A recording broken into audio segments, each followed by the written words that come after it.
Thank you, everyone. Well, first of all, I'm curious of how many people here in attendance were at the We Are Change Media Boot Camp yesterday. I bet some of you did not know you'd be ending out the day by getting tequila poured down your throat by Luke Radowski, so that was something special. It's hard to believe that I'm actually here in Acapulco. It's really been a long, interesting journey for me in my understanding of these philosophies. And it was actually Jeff Berwick who told me a story once. I heard him say that it was Doug Casey who around 20 years ago or so started trying to convince Jeff that he was an anarchist, but he just didn't know it yet. And then about a year and a half ago or so, I met Jeff at a Bitcoin conference in downtown Toronto. And after speaking with him for a considerable amount of time, he said to me, "Dan, my friend, you just happen to be an anarchist, but you just do not know it yet." And here we are a year and a half later, and I'm speaking at an anarchy conference in Acapulco, Mexico. So I think I've come a long way in my understanding of these philosophies. And that's a little bit about what I wanted to touch on today, is something that I think we all do, everyone in this room has either done or does, and that is that we try to wake up the sleepy masses from their slumber. Now, some of us will refer to them as the sheeple. I personally don't use that term because it's derogatory, but more importantly because we've all been there at one point or another. We've all come to our understandings of this world through different means. So, before we can tackle this task of trying to figure out how to wake people up, we have to figure out what does wake up actually mean. Because for some people it could be saying that 9/11 was an inside job. Or for others it could be saying that the government lies, or that taxation is theft, or that voting does nothing. For others it could be health-related issues or issues of monetary reform. But I actually think that for every human being on this planet, there's probably a unique issue which will trigger their awakening. So it really comes down to figuring out who it is you're trying to reach and what their idea of awake may be. I personally started questioning the motives of our government back in around the late 90s, and it's been a really wild trip down the rabbit hole ever since. And I think I have a pretty good grasp on the end game and what I think some of the solutions ought to be, but I certainly didn't come to it all at once. Nobody has all the answers. But it's really just about figuring out how to ask all the right questions.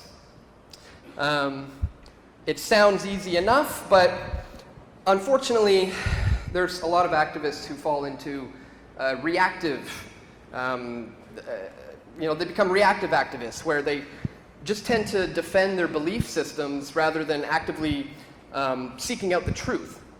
So you definitely don't want to brainwash people. We're trying to wake people up. It's the reactionary activists who use fear to control the debate, and we don't want to scare people into waking them up. We want to, inspire people. Actually, spending the day with James and Luke yesterday was a great way to see how this can be put into practice. I mean, Luke named his organization We Are Change after Gandhi's mantra, "Be the change that you want to see in the world." And I think that's what it actually comes down to, is coming down to changing yourself if you want to see change in the world. That means living with integrity. That means not having contradictions between your ideas and your actions. Because change isn't going to come from organizing others, it comes from changing yourself. Now, when it comes to bringing this message to the masses, it can sometimes be a tough pill for people to swallow, because they'll often have to swallow their pride, really, and admit that they may be wrong about things. So I think it's important sometimes to individualize your audience a little bit, because there's no one-size-fits-all approach to this.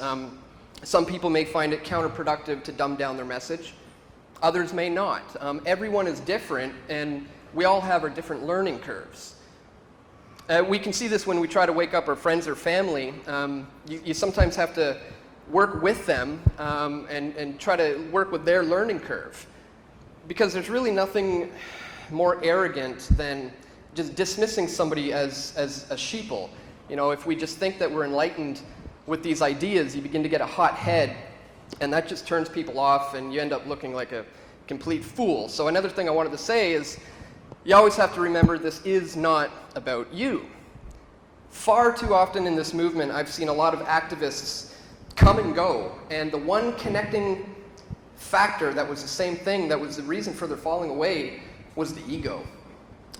So I think it's incredibly important to keep the ego in check, because if you want to live authentically and with integrity and better yourself as a person, people will start to recognize that, and you have to do it humbly. They'll see the secrets to your, they'll want to know the secrets to your success. They may even want to look up to you and begin to emulate you. And in this way, you will be creating change in the world by inspiring people. And that's really the main how-to that you can take away from this talk, is that we need to inspire people. Inspiration can come in all kinds of different ways.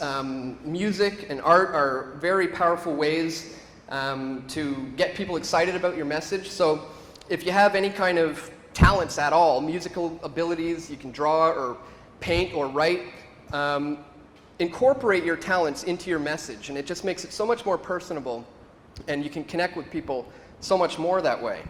I personally found that I had talents that I could funnel through the medium of videos and documentary films.